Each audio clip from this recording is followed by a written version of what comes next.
Hey guys, welcome back to my review of If Not For Hope, the latest and 11th episode of Outlander Season 4. So, I know a lot of you did hate it when I did not jump right into the events of an episode on a specific video, and I'm talking about my reviews of Season 3 here, kinda remember it from back then. However though, there was this one moment on last week's episode that does seem to be completely misunderstood by a lot of people. It does happen as well to be extremely significant to the events of this week's episode. So I apologize in advance, and like it or not, I'm gonna have to lead in with that one. So without wasting any more time here, and without further ado, number 1.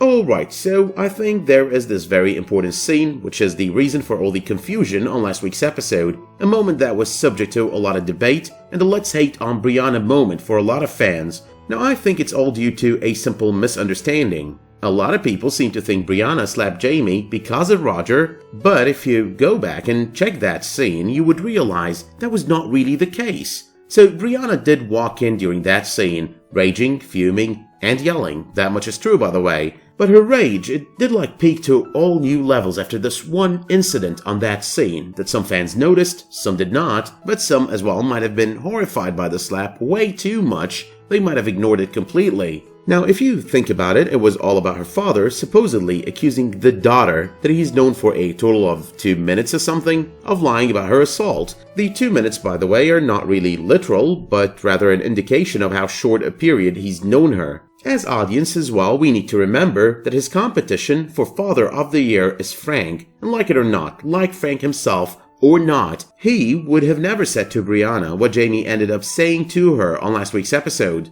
But let us just stop for a moment and ask ourselves a very important question that we probably asked ourselves last week, but let's ask it again right now. Did Brianna really overreact to Jamie's words on last week's episode? Well, I don't think anyone would be jumping up and down in joy if they were in her place. The reactions would have varied, of course, from one person to another, but this one is definitely on the spectrum of possible reactions. But on a side note though, I'm really pleased that they pretty much explained all of this at the very first moment of this week's episode. They did not really elaborate, but I'm glad they went for it. It also went to explain why she forgave Lizzie but wouldn't forgive Jamie, something that we wouldn't have really let go of if not for the explanation that she gave, which I believe is more than enough. But moving on to number 2, as we start watching this episode, we're basically left with the majority of part 11 and the entirety of part 12 out of the novel. That is pretty much a total of 19 chapters out of 71 throughout the entire book. So I do really love the current pace, the pace that they're using for the final 3 episodes, presenting things in a little bit of slow motion and giving the events their times to kind of culminate.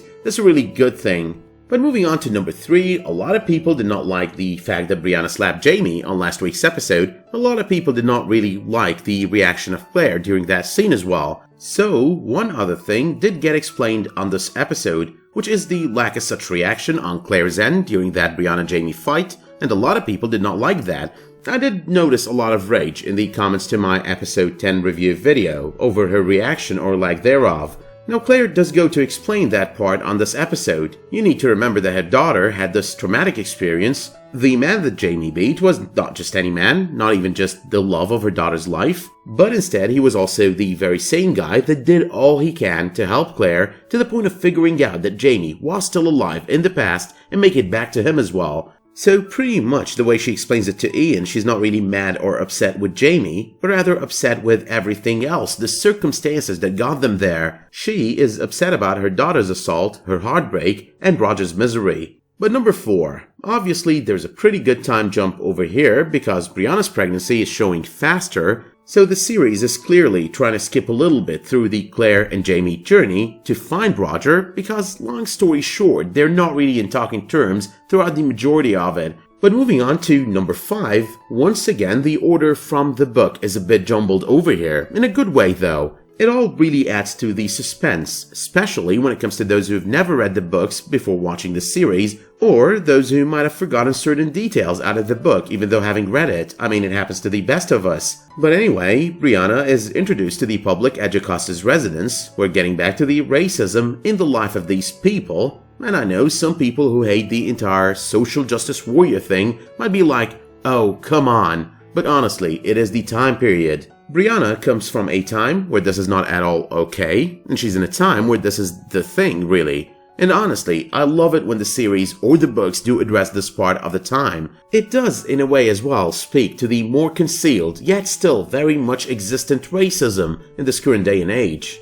But moving on to number 6, and JOCASTA is doing her thing from the novel, setting Brianna up, wanting to find her a husband, her way of handling her grandniece's condition as Phaedra does refer to it. But enter Lord John Grey, just as in the novel, including the blackmail and all. I would have been extremely unhappy if they did not pull that one off. It did show a certain side of Brianna, and an interesting one at that, because she did blackmail him, but she never really intended on using such blackmail or the information she used to blackmail him. But from the moment she met him, there was the excitement of him knowing her parents, so a familiar face really, even though not so familiar. But then there was the psychology experiment. There was the John telling her that the first person that he did think of was her father, and her basically airing all her dirty laundry with Jamie before him, which alright, this time I'll agree was really stupid and unnecessary. But there was her fainting at the dinner table as well, the conversation that followed with John Grey about her pregnancy, her realization of John Grey's secret and using it to blackmail him, his rejection of the proposal, all of it was really out of the novel. Even that final heroic moment when John Grey walks in and tries to save her the pain and the agony of that situation. That's all out of the novel as well, with variations of course, but nonetheless out of the novel. What he's offering her over here as well is an engagement instead of an actual marriage, all the way until Roger makes it back. But number 7, John Grey not knowing anything about Roger, his whereabouts, the search for him, all of that is really distant from what goes on in the novel on this arc.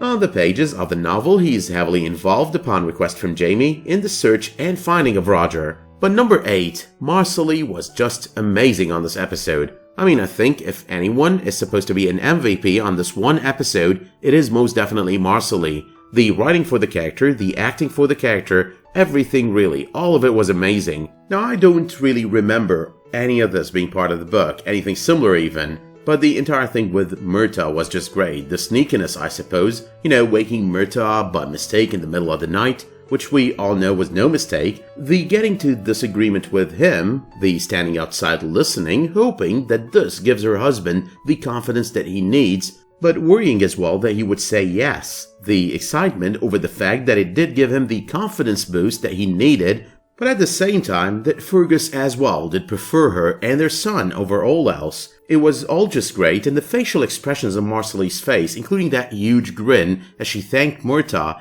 that all said a lot about the actress. But number 9, seriously Bonnet, you might have taken Jamie and Claire by surprise, you might have managed to do what you did with Brianna, but you are no match for Murtaugh. Now the very interesting thing about this scene is that it was one of my favorites on this episode when he tried to attack Murtaugh and it did not take, he just got knocked out in a moment. And it is extremely interesting because it is not really part of the novel. Murtaugh is not part of the novel, or any novel for that matter, since he died long ago. But number 10, the arrest of Murtaugh. Now there is this one character in the novels that never got introduced on the series. He was not exactly our friend over here, because as opposed to him, he was opposed to violence, but nonetheless he was part of the regulator movement. That character is the character of Herman Husband, who's also based on the real-life Herman Husband as well. Now just like Murtaugh, Herman Husband on the pages of the novels did end up getting arrested, only he never got arrested on Drums of Autumn, but rather on the Fiery Cross, the next novel in the series. So at first, and to be honest, I totally forgot about him, considering the difference between the two when it comes to their acceptance or rejection of violence. But now though, the similarities seem to be increasing, so I'm starting to think that they're basing part of Murtaugh's character or the events of Murtaugh's arc on Herman Husband. But number 11, loved that part of the conversation between John Grey and Brianna about William and being like his father, telling her he's not the father without telling her who the real father is. And then there was the talk about hope. Don't really remember if any of this was part of their conversations in the novels, but I do remember that their conversations in the novels, just like on the series, they were all really interesting. But number 12, Claire explaining herself at the end of the episode, or close to the end of the episode, apologizing to Jamie, and actually making it clear that she knows that she's been too hard on him. Someone did make the comment on my episode 10 review that they have been missing the romance and the relationship between these two, and this scene was just amazing on so many levels. But there's also number 13, Jamie's feelings of jealousy towards Frank, the fact that he feels he could never be a father, or at least a good one to Brianna. It was a really submissive and hopeless moment, a moment of loss of hope, that is, and as a result it was very sad, very sympathetic, and very well acted. Of course, there is also the fact that Brianna is hot-headed in the books, that is what Claire explains here, and it is something that she took after Jamie. I think that a lot of fans who haven't read the novels think of Brianna as a spoiled brat instead of looking at it the other way. The novels make her this way and the series makes her this way because she is really as hot-headed as her father and as her brother as well. So when you really think about it, it's more like a